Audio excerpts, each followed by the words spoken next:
Engage with Contractor Magazine, and we are back at AHR 2017, and this morning we have a very special guest, John White, also known as Johnny White, one of the most genuine people in this industry that I've ever had the pleasure to meet. Thank you. You're welcome. Very kind. Yeah, no, this gentleman is a true visionary and a leader in our industry, but not just in our industry. In his own factory, he's a special kind of leader. And I wanted to talk to you this morning, John, about that because I've been privileged to visit TACO several times, and one of the things that struck me immediately about TACO was the human interest side of TACO. And I wonder if you could talk a little bit about how you promote from within, but also touch on the educational aspect that you offer your employees at TACO. Sure, Dave. You know, look, I am not what you would call a businessman. Okay, I didn't go to business school really. I was an English major. I'm kind of an artsy kind of guy. And so in coming through the business, and the only reason I ever wanted to come into business was because I loved the people. And that was when I was in high school in the factory. And subsequently, when I got into the business, I didn't know how to succeed in any way other than to bring the people in. You know, to not just have them coming to work for a paycheck, but come to work to be a part of something really good, you know. And so I have always focused. I have a philosophy which, when I tell customers the first time, sometimes I get a visual knee-jerk, but I believe strongly that my employees are first. They come first. Suppliers second, employee and customers third. And the reason being that if I have a workplace full of employees that are happy, safe, working in a clean, decent environment where they and their families can grow and prosper, then the customers are going to get exactly what they want. And this is what we've built over the years. We've built a company that's really a family. It really is a family. There's a lot of love in that place, and we believe in each other. I've seen that firsthand. You took me on 2 tours yourself, and I was struck immediately by the fact that as we run around the factory, people would stop what they were doing to come up and hug you and shake your hand and thank you. And what really I found to be highly unusual was that you knew everyone's first name, you knew their children's names, you knew the wife's name, you knew if somebody was homesick, and expressed an interest in that. So it was obvious that you were genuinely concerned for your employees, and not just in a passing fashion. No, not at all. I really believe in well, look, I love people anyway, right? But I believe I would have never guessed. So, but I so believe in investing time in that side of life, because I have another philosophy, which is that if you share time with people and listen, just shut up and listen to people. Doesn't matter who, in my factory or over there or with that guy who I've never seen in my life, or in a restaurant with a waiter. If you listen to these people, they all have a story. Yeah. And their story, believe me when I tell you, 99% of the time is a whole lot more interesting than mine, right? But with my own people, I know 90%, but not 100, because now, you know, as time's going on, I'm not as involved in the business anymore. Now there's new people all the time, right? So I don't know everybody, but here's how I try to keep myself in check on that one. I sign every single birthday card in that company. And when I get to a birthday card that I don't know, then I make a note of that, and I try to go find this person, right? Because it's just a way to... You hand deliver the card in that case? Do you hand deliver the card in that case? No. I should. It's a good idea. I hadn't thought of that. That's a very interesting idea, actually. Okay. That's a very good idea. You know, the kids, you know, we have 4 summer camps in the summertime for employees' kids. We have 2 art and music and 2 oceanography. From 6 till 11, they have to go to the art and music camp. And then when they get to that age, they move on to the oceanography at URI with Bob Ballard. He's the guy that discovered the Titanic, you know? Yeah.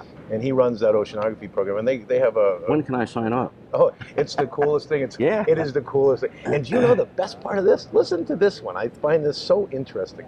There are now kids in that program who are children of kids that went to it 25 years ago.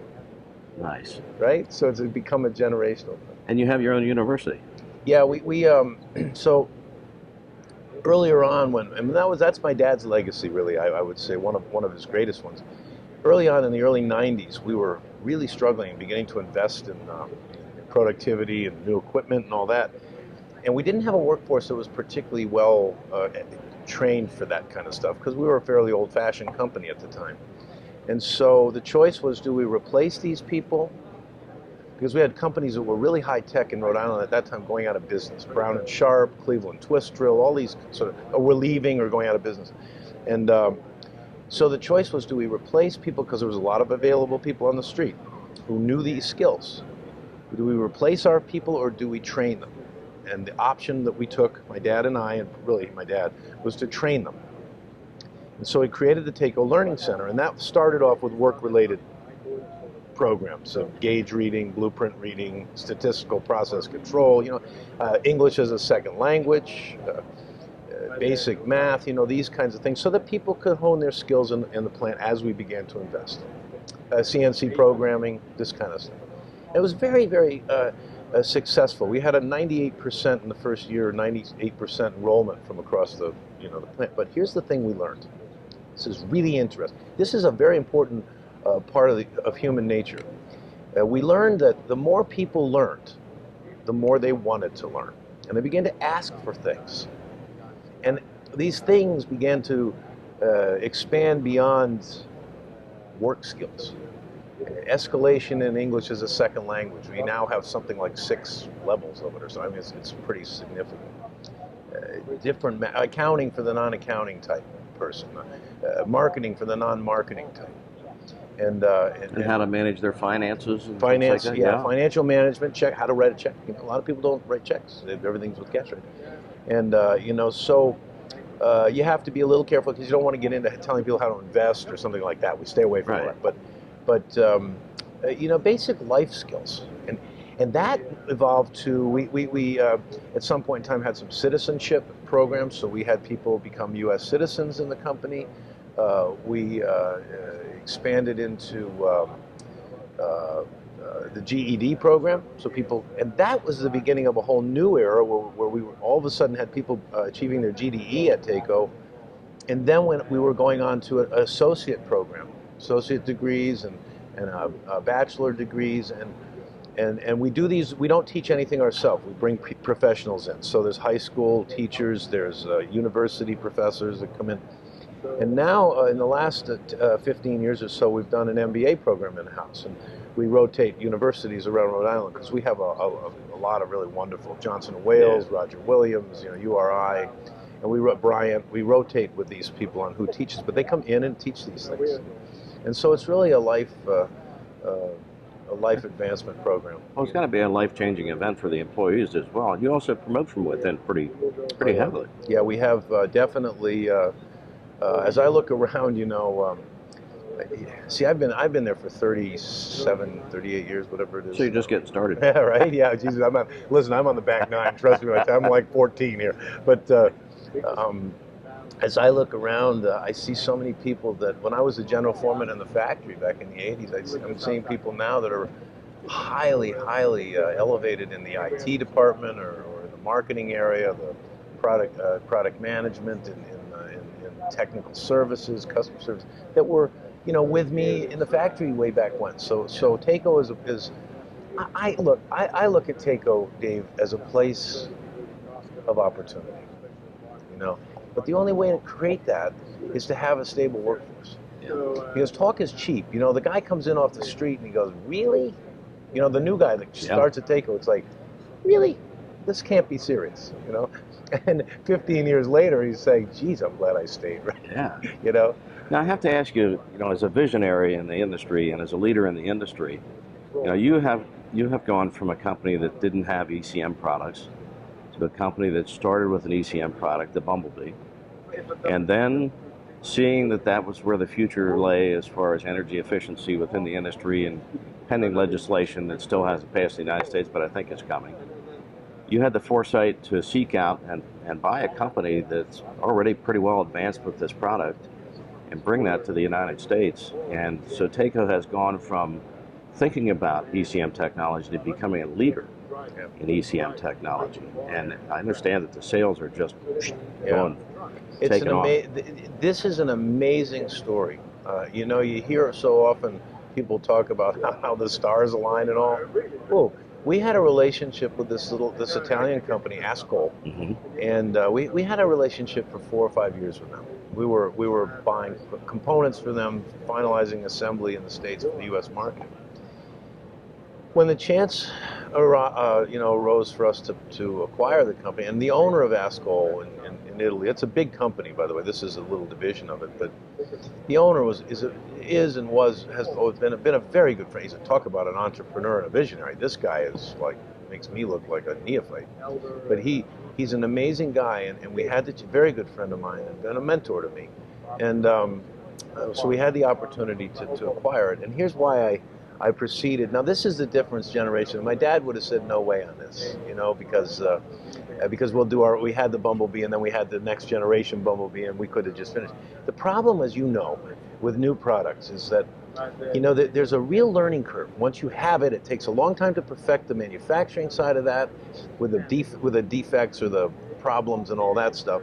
And then you have to work for the next couple of decades at achieving a cost base that allows this to be like the 007. That took us a long time. I mean, that thing's been around for most of my life, believe it or not. That thing was put on the market in the late 60s. The workhorse of the industry. Yeah, surely, but it wasn't always, right? We went through terrible trials and tribulations. But then you have to achieve a cost base that allows us to be, and that's, so here we are. But also, I have this theory, another theory, which is a threshold theory, I call it, where you get to a point where you can tweak for so long, but then you must make a massive leap forward. It's what we're doing with the whole company right now with hiring Will and, moving on, growing the thing significantly globally. But when we had the opportunity to acquire Ascol, what I saw there was two things: a technological leap forward by probably 5 years, right? And no denigration to our own thing, but I mean just an opportunity to jump ahead technologically and manufacture. The thing was perfected. Yeah, why reinvent the wheel when you can buy the wheel? Exactly Yeah. right, and the cost base. Yeah. We jumped to a really decent cost base, and so. That it was instinctive on my part, but the opportunity popped up, and this has changed the company. Not only because we went from really a distant second place in the market to probably what a distant first place, and so it's been very exciting. It's also an example, a truly great example of the power of a brand. So it bumbled along even in the States for a while, when it was called the Takeo 1816, but the minute we put 007E on this thing, it went. Took right off. Oh yeah, the brand is just. Yeah.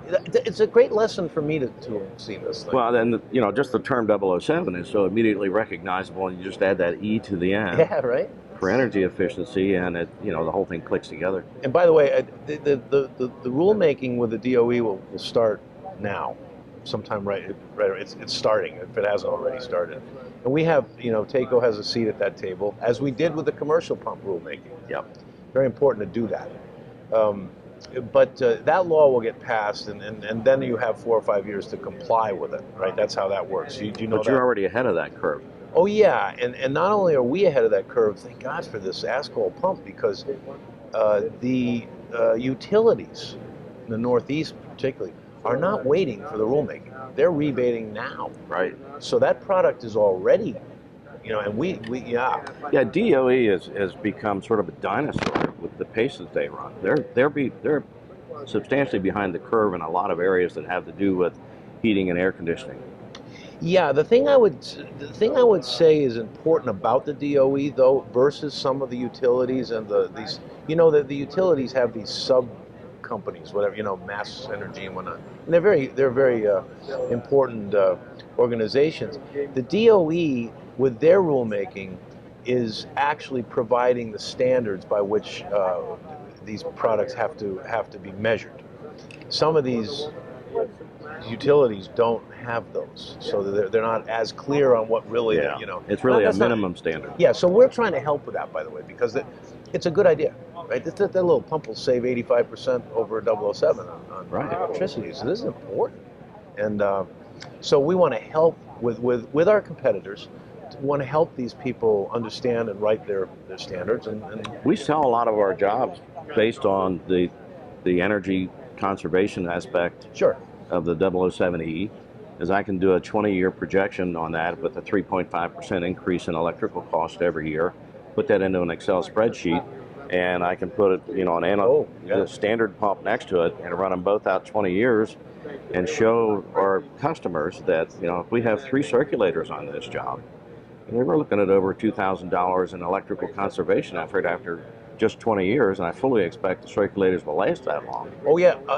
So this is another interesting thing, because the 007, I have a very good friend who's a contractor like yourself, does really high-end installations. By the way, guys like you and like him, they're not worried about a rebate. They're not worried about it because they're going, even if the thing's twice the price of a standard 007 or whatever it is.